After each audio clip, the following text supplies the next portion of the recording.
Good morning dear friends. आप सभी का स्वागत है स्टडी विथ राहुल 247 पर। आइए आज के इस क्लास में हम लोग देखेंगे कक्षा 6 का हमारी दुनिया यानी भूगोल के एक बहुत ही महत्वपूर्ण टॉपिक पृथ्वी के प्रमुख स्थल स्वरूप, जो सक्षमता 3 और बीपीएससी टीआरई 4 के लिए काफ़ी महत्वपूर्ण होगा। तो आप कम समय में यहाँ पे इन छोटे पार्ट में कम से कम 15 से 20 प्रश्नों को आसानी से आप समझ जाएंगे। और मैं वैसे ही ये नोट्स तैयार किया हूँ ताकि यहाँ से आपको काफ़ी एडवांटेज मिल सके। तो ऐसे चीज़ों के लिए आप सब्सक्राइब कीजिए आपका अपना चैनल स्टडी विथ राहुल 247। देखिए, पहला ही चीज़ है कि मान लीजिए ये सबसे बड़ी श्रृंखला हो गई, उसके बाद ये वाला क्षेत्र हो गया, तब ये और तब ये यहाँ पे एकदम डाउन में। तो ये शंकुधारी क्षेत्र को आप पर्वत कहते हैं। क्या कहते हैं? पर्वत। जिसका देखिए, जो पृथ्वी तल से ऊंचाई तो हो 100 से 1000 मीटर तक, और उसका ये जो शीर्ष है सपाट हो, इसे आप पठार कहते हैं। और समतल जहाँ पे खेती बाड़ी आप करते हैं उसको मैदान कहते हैं। क्या कहते हैं? मैदान। तो इनकी प्रतिशत मात्रा पूछ ली जाती है और पूरे पृथ्वी पर पूछ ली जाती है जल का प्रतिशत मात्रा और स्थल का प्रतिशत मात्रा। तो मैं एक ही जगह समराइज्ड कर दिया हूँ कि कौन कितना प्रतिशत है। तो पृथ्वी पर जल का प्रतिशत मान कितना है, तो वो आप कहेंगे 71% पृथ्वी पर जल का प्रतिशत मान है। स्थल, तो मान लीजिए कोई भी चीज़ 100% होता है, जिसमें से 71% अगर हो गया जल, तो अगर आपको स्थल नहीं पता है तो 100 में से जब आप 71 घटाएंगे तो 29 ही आएगा। तो 29% क्या हो जाएगा? स्थल। तो अब इन 29% स्थल में ये जो क्षेत्र मैंने बनाया, ये वाला क्षेत्र जो मैंने बनाया, ये पर्वत, पठार और मैदान, इसका भी अपना अपना प्रतिशत मान है। तो पृथ्वी के भू आकृति स्वरूप में मैदान का सर्वाधिक प्रतिशत वैल्यू है कितना? तो यहाँ देखिए, मैदान का सर्वाधिक कितना प्रतिशत है? तो 43%। उसके बाद मैं बात करूं पठार का। किसका? पठार का। तो इसका प्रतिशत मान 27.7 दिया रहे तब भी सही है, और 27% दिया रहे तब भी सही है। तो अगर ऑप्शन में 27.7% मिलता है या 27 नहीं मिलता है तो इसी के साथ जाइएगा। उसके बाद मैं बात करूं पर्वत की, जिसका शीर्ष काफ़ी शंकुधारी होता है। मंदिर का आप देखें है ना, सबसे बड़ा शीर्ष टॉप, तो वो समझ जाइए कि पर्वत की आकृति है। और जो आप अपने छत का टॉप देखे हैं, शीर्ष जो सपाट होता है, उसको समझिए कि पठार है।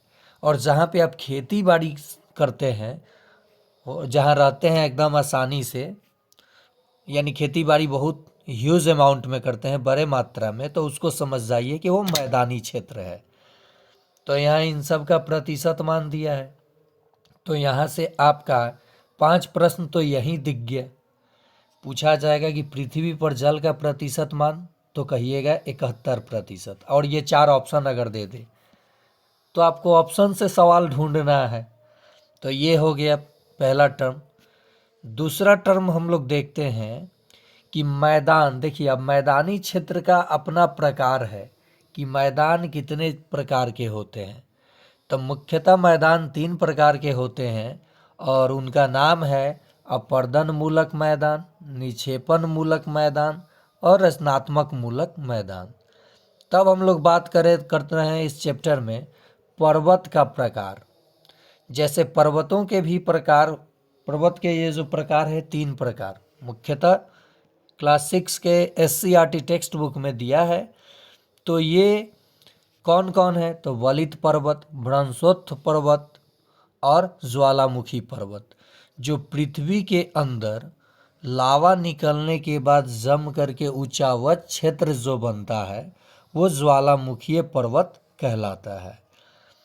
और वलित यानी जब दो चीज़ आपस में टकराएगा और उठना शुरू करता है तो वो वलित पर्वत, जैसे हिमालय और एंडीज हो गया। फिर भ्रंशोत्थ पर्वत, पृथ्वी के धंसन दरारें पड़ने के बाद, पृथ्वी के दो चट्टानों के बीच दरारें पड़ने के बाद जो ऊंचावच का क्षेत्र होता है वो भ्रंशोत्थ पर्वत कहलाता है। साथ ही साथ हम लोग यहाँ जानेंगे सबसे प्राचीन पर्वत श्रृंखला जो है पर्वत वो अरावली है। ये भी प्रश्न काफ़ी बनता है परीक्षा में, तो ये आप देख लिए। आगे की बात करते हैं। अब बात आई कि पठार। पठार का जो मैंने जिक्र किया है कि 100 फीट से लेकर 1000 फीट तक, 1000 मीटर तक की ऊंचाई तक होता है, मैदान से ऊंचा क्षेत्र है ये। और इसके जो शीर्ष होते हैं, शीर्ष होंगे वो क्या होंगे तो वो सपाट होंगे। क्या होंगे? सपाट, छत के आकृति का। तो उसमें जैसे दक्कन का पठार हो गया, पामीर का पठार हो गया, तिब्बत का पठार हो गया। तो विश्व का सबसे ऊंचा पठार जो है, जिसे संसार का छत कहा जाता है, वो है तिब्बत का पठार। याद रखेंगे आप लोग। विश्व का, संसार का छत किसे कहा जाता है? तो तिब्बत के पठार को कहा जाता है। विश्व की सबसे ऊंची चोटी है तो ये कौन है? तो माउंट एवरेस्ट। वलित पर्वत का उदाहरण है तो हिमालय और एंडीज। ज्वालामुखी पर्वत तो विशुवियस और बैरन आइलैंड जो कि अंडमान निकोबार द्वीप पे ये ज्वालामुखी पर्वत पाया जाता है। प्राचीन पर्वत तो ये मैं जिक्र कर दिया था पहले ही, अरावली। चलिए आगे बात करते हैं। आखिर देखिए आजकल थ्योरी यानी डिफिनीशन से भी प्रश्न बन जा रहा है। प्रश्न अगर आए कि वह सतह जो ऊबड़ खाबड़ एवं शिखर शंक्वाकार हो उसे डैश पर्वत कहा जाता है।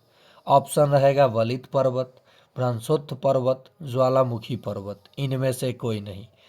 तो जैसे आप शिखर को शंक्वाकार दिखिएगा, शंकु के आकार का, ये शंकु के आकार का, तो समझ जाइए कि वो वलित पर्वत है।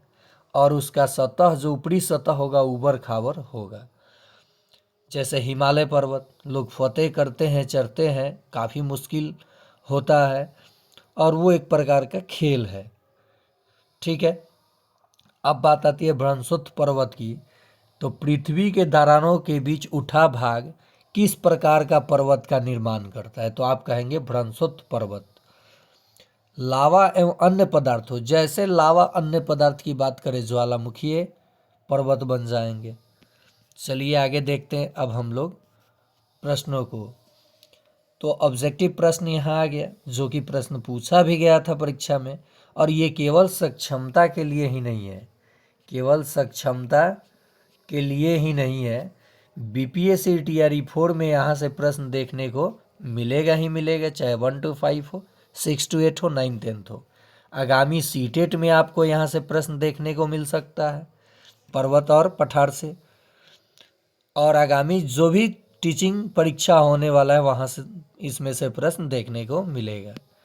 पहला प्रश्न, बिहार में सोन नदी किस तरह के क्षेत्र से होकर गुजरती है?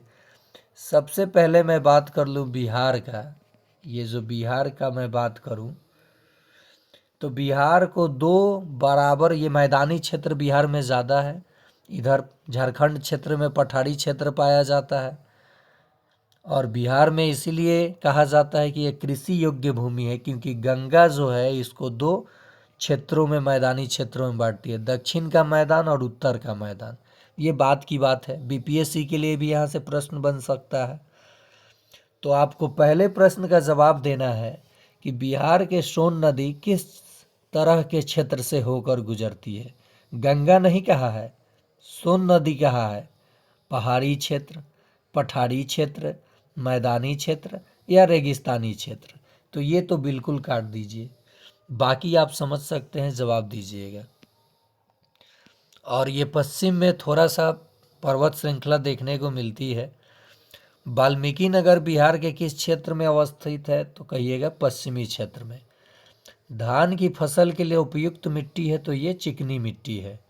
पठार के ऊपर की सतह होती है, देखिए प्रश्न पूछ लिया ना, तो नुकीला, संकीर्ण या ढालदार या सपाट, तो आप कहेंगे सपाट। चलिए आगे देखते हैं। पर्वतों के कितने प्रकार होते हैं? तो पर्वतों के 3 प्रकार होते हैं। अब बात करते हैं कि यहाँ से भी प्रश्न ऑब्जेक्टिव बनता है और ऑप्शन दे दिया जाता है, तो इसे आप कैसे बनाएंगे? बिहार का अधिकतर भाग कैसा है? डैश नदी के दोनों ओर मैदानों के भाग फैला है, मैंने अभी चर्चा किया था, गंगा नदी। डैश को संसार का छत कहा जाता है, तो भरने वाले में 2 नंबर का 2 का उत्तर क्या होगा? किसे संसार का छत कहा जाता है? तिब्बत का पठार, दक्कन का पठार या दक्षिण का पठार, किसे कहा जाता है? आपको जवाब देना है कमेंट में। पहाड़ों की लंबी श्रृंखला को डैश कहा जाता है, तो पर्वत श्रेणी कहा जाता है। क्या कहा जाता है? पर्वत श्रेणी कहा जाता है।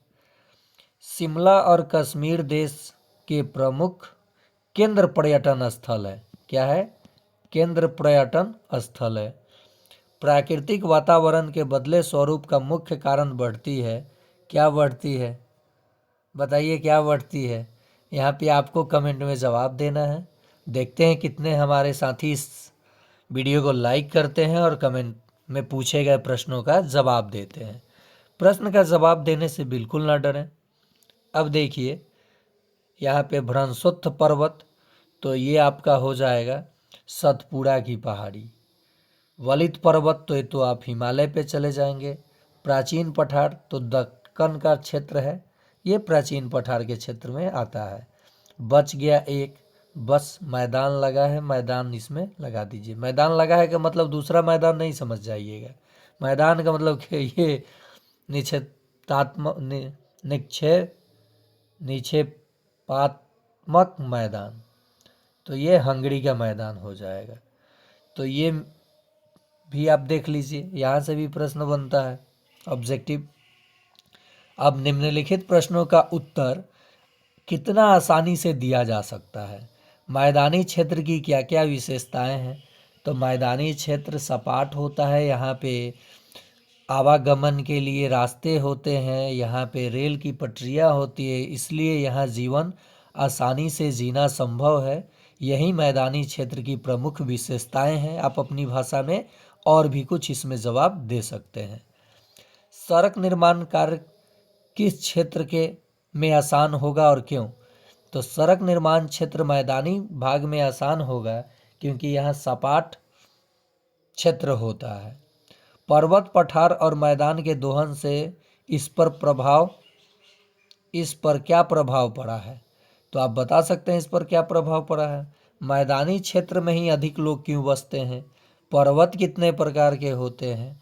तो जैसे आप थ्योरी सेक्शन करेंगे नोट्स की तरह, जैसे मैंने ये आपको कराया, तो आप आसानी से सारे प्रश्नों का जवाब दे देंगे। तो ऐसे ही आपको टॉपिक चाहिए तो कमेंट करें। मैं क्लास 6, 5 से लेकर, तो 5 का तो एक ही पार्ट में करा चुका हूँ, आपको प्लेलिस्ट का लिंक डिस्क्रिप्शन में दे दूंगा, देख सकते हैं। 7th, 8th, 9th, 10th, धीरे धीरे करके मैं सामाजिक विज्ञान की पूरी कॉन्सेप्ट सीधे इस चैनल के माध्यम से नोट्स की तरह आपको बताऊंगा, और जहां से काफ़ी प्रश्न आपका परीक्षा में देखने को मिल जाएगा। आपके परीक्षा में वो प्रश्न लड़ेगा ही लड़ेगा, वैसे ही कम समय में नोट्स मैं तैयार करूंगा। तो आप चैनल को सब्सक्राइब कर लीजिए अभी तक नहीं किए तो, और अपने दोस्तों को शेयर कर दीजिए।